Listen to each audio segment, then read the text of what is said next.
This is Doug, and thank you for joining us for this episode of the Practicing Accountant Podcast. I'm extremely excited for this episode because it uncovers one of the most fundamental and important aspects of surviving busy season, and it's not losing yourself in the process.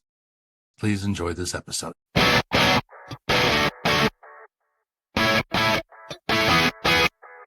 I may have told you this before, and I'll tell you again if I have, but my wife went to a Broncos game right when my daughter learned to walk.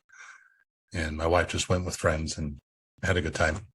And she left me with our daughter. And it wasn't our first child, so I knew the rodeo. But anyway, she left, and here's my daughter. And we had a bigger house. I guess that was the thing. We had a bigger house, more places to walk.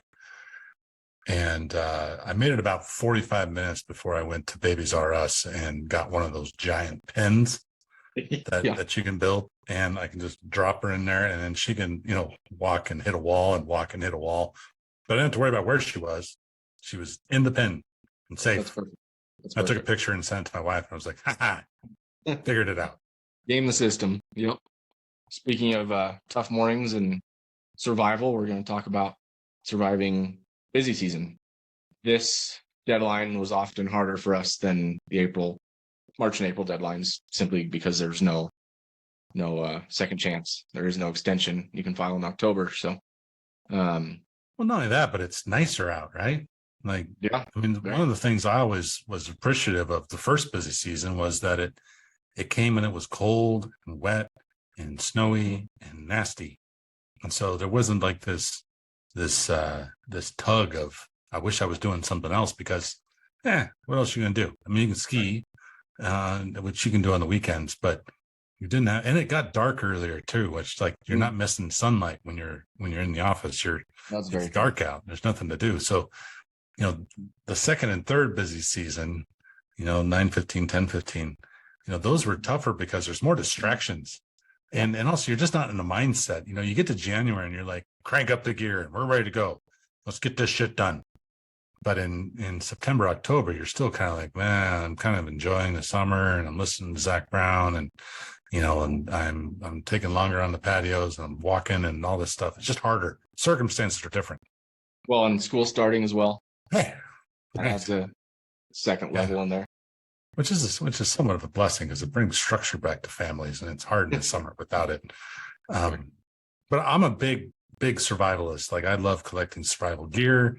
I love reading about survival. I love pretending like the zombies are going to come and what am I going to do? Or what happens if we have to shut down the neighborhood because there's marauders out there and they're trying to steal our food? Like, I just love the concept of survival. And sure. Yeah, same. And yeah, it's just fun. It's just kind of fun to play that game. Now, my wife has a different opinion on that and, doesn't necessarily appreciate me gathering and collecting all this stuff that I'm never going to use. Like, I've got some of the best knives that have never been used that you can find. Right. But I've taken this kind of the survival perspective, and I've used it with my clients for surviving busy season. Like, what are the tools of survival for busy season? What are the things that we need to prep for and prepare for? I used to in December or so, I would make a playlist of music that was my survival busy season playlist, and it would be inspiring songs, motivating songs I listened to when I was reviewing something, or songs I'd listened to before a meeting, and it would run all winter long. The first thing I would say on the survival guide, my very best busy season, hands down, and there were a few of them, but the one that stands out to me was the one where I was working out. It's the one where I was exercising. I do it at like 2:00 in the afternoon too. I didn't wake up at some crazy ass hour in the morning to do it. And I didn't interrupt my family time at night to do it. I did it in the middle of the day. Yeah. And I'd work up until that point. And then I would change. I would go work out, which whatever that means for anyone, it doesn't matter. It could be climber, it could be a walk, it could be weights, it could be running, it could be biking. I don't care. But I'd work out for an hour. And that hour would include changing back. Sometimes I wouldn't even change back. I'd just stay in my workout gear the rest of the day. But I put it in the middle of the day. Why? Because it gave me something to break the day up, gave me something to look forward to during the day. And it also, most importantly, gave me something that invigorated me for that second part of the day. because I'd still work when I got done. I'd come back and I'd have more energy. I'd be in a different mindset. I'd have those endorphins going. I'd feel good about myself. Like I had all this different mindset and energy that came to me in those afternoons that I used to get more shit done. And I did. And I did that throughout an entire busy season. And it literally was my most successful by client feedback, by realization, by the support my teams got, my clients got, by my production, by my billable, everything that I would hope to improve or focus my attention on improved just from working out. So I say that just to kind of kick this off. Like it's number one on my list of ways to really influence your experience. I'm going to step back for a second and say something. I realize that this isn't the big busy season. And to your point, it may be bigger than you had intended it to be. And there is no backstop on this one. There is a backstop on this one. And unless you hit it, there's nothing left after it. Right. But this is also kind of a dry run. It's kind of a rehearsal. It's a rehearsal now for what you're going to do in October. It's a rehearsal for what you're going to do this coming busy season. Like this is a chance to do some things differently in your busiest times that you can practice now. Give yourself some grace to fail a little bit and maybe not work out every day, but work out 3 days. Sure. But allow yourself this as a practice run so that in October, you can try it again. And more importantly, in January, February, March, and April, it's something that you've already tried and practiced and could be better at by then. So I'll step back into the conversation. Yep. My number one, most frequently spoken on topic around surviving busy season is minimums.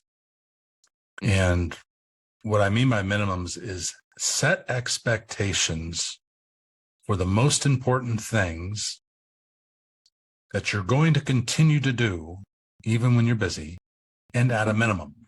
I'll read you mine. I got them taped to my little binder here that I carry with me frequently as a reminder of the things that I'm holding as a minimum, and I'll read them here. I will decide how to spend the time I have and commit my time to what I decide to spend it on. That means be intentional and present. I will be rested in order to function as a father, husband, and professional, meaning I need to get at least 6 to 7 hours. Now, for other folks, it might be I have to get 8. For some, it's like I can get 4 and be fine. I don't care. And I'm not going to go into the science of how much sleep you should or shouldn't get. But whatever it is, make sure you're rested. To be Georgiana and Guy's father, I must be present. So those are my kids. And what I'm really reminding myself of there is that when I'm home, I'm going to be home. And I might work when they go to bed, but when I'm home and they're there, I'm going to spend my time with them and be present in it, which means my phone is most likely not on my body. It is likely either in the car or in my office at home, where it will stay until I decide to seek it out. I come from the water moving in square cubed. It's a quirky one. What that means is I'm going to drink more water than normal. I'm going to move around. I'm going to get exercise. And I'm going to eat meals. I'm going to have breakfast. I'm going to have lunch. I'm going to have dinner. I'm not going to skip everything and put my entire life on hold because of busier times. Friday night and Sunday are not negotiable. So Friday night or Friday afternoon at 4 or 5, I shut down. And I know maybe I might work Saturday so I can get it done then, but I shut down regardless. Why? Because I want to have some fun. I want to see my family. I want to hang out with friends. I want to watch a movie. I want to go to a movie. And then Sunday is not negotiable for me also. It's a day in which I do my best to keep all work out of. Now, I might prep for the week like a meal prepper, but I'll do like a calendar prepper where I'm preparing from a week and what I'm going to do. That's okay. But I'm not going to do billable work on Sundays. There are many forms of date night, but all opportunities to enjoy such an occasion should be taken and appreciated at least weekly. My wife didn't make me write that one. That was one that I intentionally put in here. And date night, it could be like this formal event where we're going to something big, or it might just be a really nice dinner, or it could just be we got lunch, or it could be we shared coffee in the mornings. One of my wife's and my rituals is we wake up. I wake up before her. I prep the coffee. She comes downstairs. It's ready. We get to sit with each other for at least 30 minutes almost daily And we talk about our day, we talk about what's going on, we feed the squirrels, talk about life, whatever. And it's a date. And we take credit for that. I will finish the fight, follow the man in black across the desert, and call the president, but not at the expense of any other items on this list. Now, that's a really confusing one. But for me, what that means is I'm going to entertain leisurely activities. I'm going to read fictional books. I'm going to watch science fiction and horror films. I'm going to do certain things, but not at the expense of anything else on this list. I'm not going to put my leisure before my family or what's most important to me. I'm going to leave some room for it if I have it. Movies should be seen frequently with a Coke, but Coke should only come with the same frequency as movies. I had a Coke addiction. I would drink Coke like constant. Coca-Cola, like 2 or 3 a day. And, my wife would point out the 180 or 160, I can't remember now, calories that were in each of those cans. And I'd say, I don't care. It's busy season. I'm going to drink as much freaking Coke as I want to. But I made a rule, at least it's general, that I can have a Coca-Cola, but I should have it when I'm watching a movie, or I should have it on special occasions rather than any occasion, which is where I was at. Sure. My happiness might be influenced by circumstance, but control over it rests with me. That's where I really pushed to create a mindset that was open to being positive and optimistic rather than pessimistic and negative. And it was something that I had to practice and really open myself and be available to what was or could be appreciated in my life. And the last one, this is Doug, and my apologies for interrupting this episode of the Practicing Accountant podcast, but we wanted to remind you of our website at www.thepracticingaccountants.com, where you can learn more about us and what we offer through our membership services, which include group coaching and training, as well as other benefits. Again, that's www.thepracticingaccountants.com. Now back to our episode. I will not let myself be abused regardless of abusive behavior. That's the people pleaser one. That's the people pleaser one. That's the one where I had clients where I was bending over backwards to serve that didn't appreciate it, didn't say thank you, didn't recognize my effort. And it would put me into a complete funk. And it would affect me in a way that I wasn't able to perform in the work that I was doing. Or as well, at least. And so I put that one on there just as a reminder that I can't control others. I can't control their actions, their behavior, their words, their tone. I can't. I can influence how it affects me. I can give them grace. I can say they're having a bad day and that's why they're in a bad mood. I can say that's just who they are. But if I let folks abuse me, they would. Blah, blah, blah. Those are my minimums. Those are the things that I live with, not only in busy season, but throughout my life. And they may look differently for you, and they should. They should be personal and intimate. But they are things that no matter how busy you get, you hold fast and strong in keeping them in your life. Exercise is an easy one. You may say, my minimums, I'm going to work out 3 times a week. Great. Write it down, put it on a piece of paper, put it near your desk, and do it. And remember, it's a minimum. So we're not like trying to create this, I'm going to run a marathon in October list of things that we're going to get done. These are just the minimums. These are just the things that allow you, and this is important, allow you to be you during your busiest times. I've found that folks in busy season change who they are. They behave differently. They're not themselves. You bet. They're acting in ways that just are uncommon, and they're serving. They're trying to make everyone happy. They're guilty of what they aren't doing that they should be doing. They've just become this different person. And for me, for a while, it was a different gear, is what I called it. I shift into busy season gear, and really what I was doing was shifting into being something that I normally wasn't. Something generally worse. Yeah, something worse, something ugly, something productive. I'm going to give myself that. I was, hyper productive, but at the expense of being myself. Yep. And so these minimums serve to remind you of what really makes you you.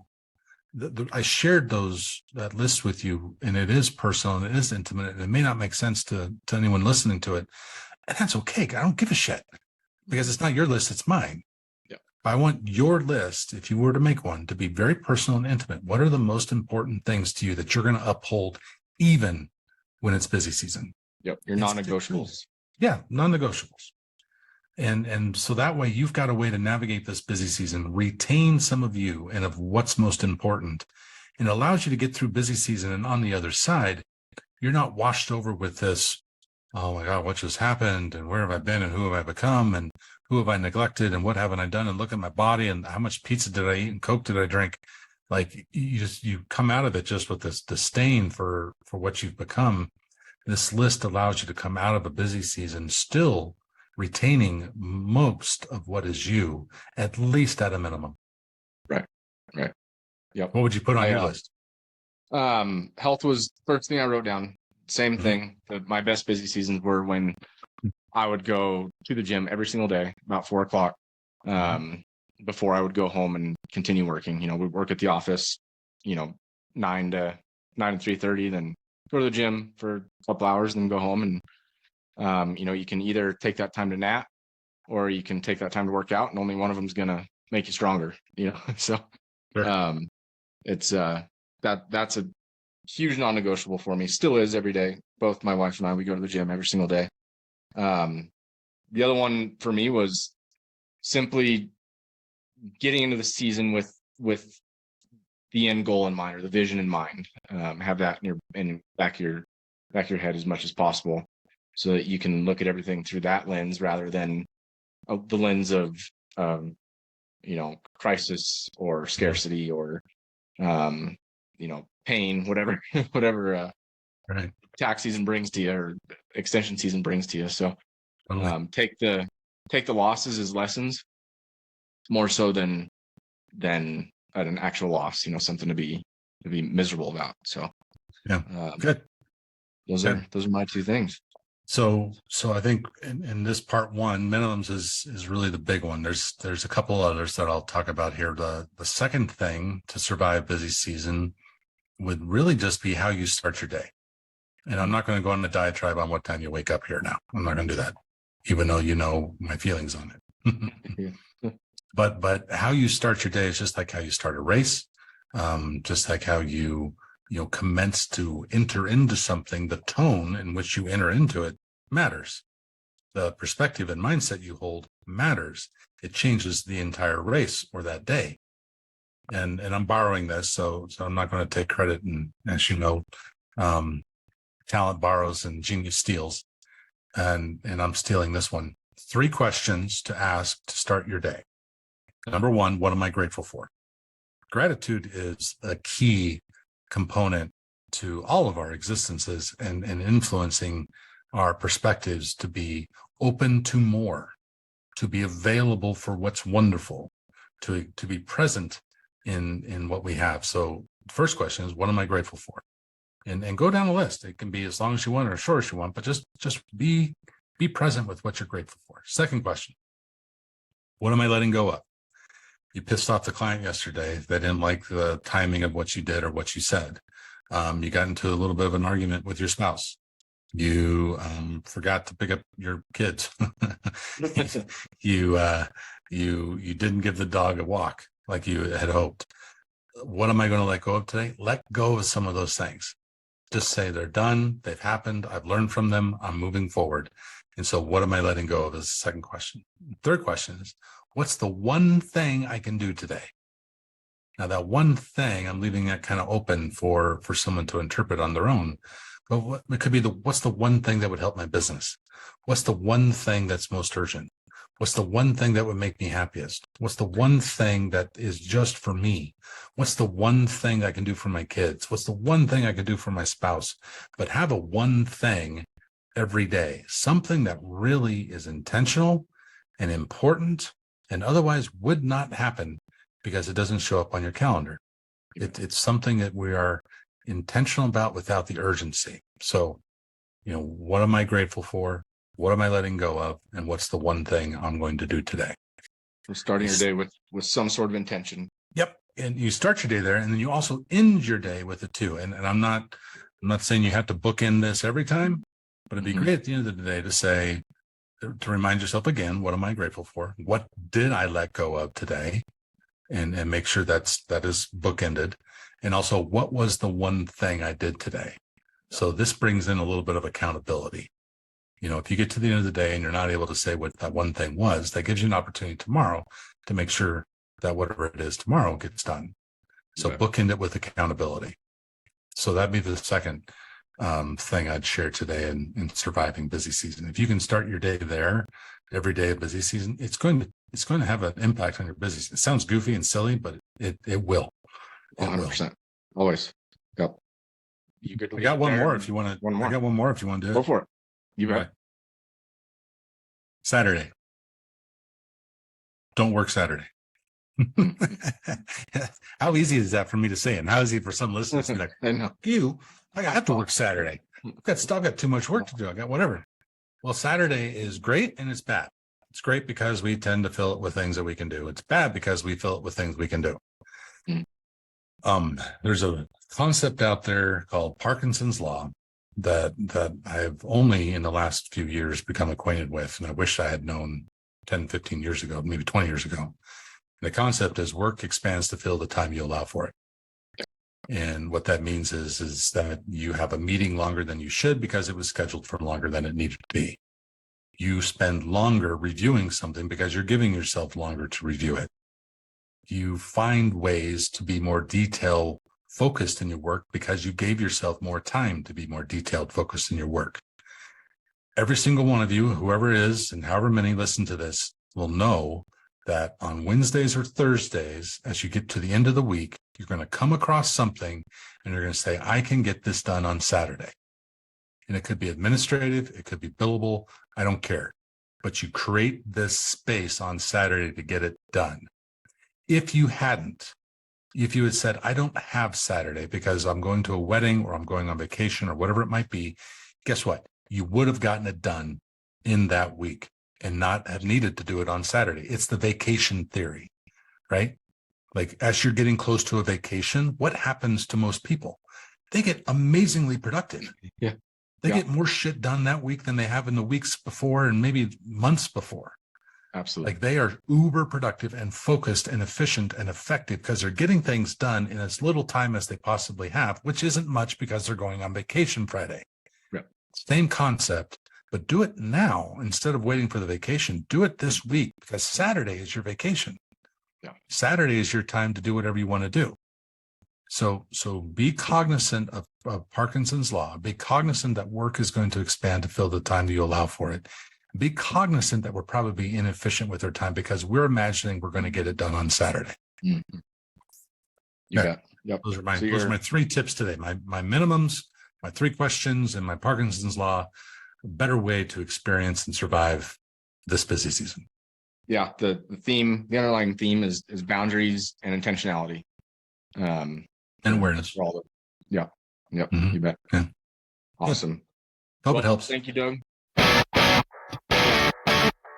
Thank you for watching this episode of the Practicing Accountant podcast. We hope afterwards that you have a little bit of support and help to set boundaries, maintain your health, and keep a positive mindset throughout even the busiest of times. Establish your minimums, start your day with intention, and make sure you get plenty of rest. Please share and like this episode, and we hope to see you again here at the Practicing Accountant podcast, and you can learn more at www.thepracticingaccountant.com. Thank you again for watching.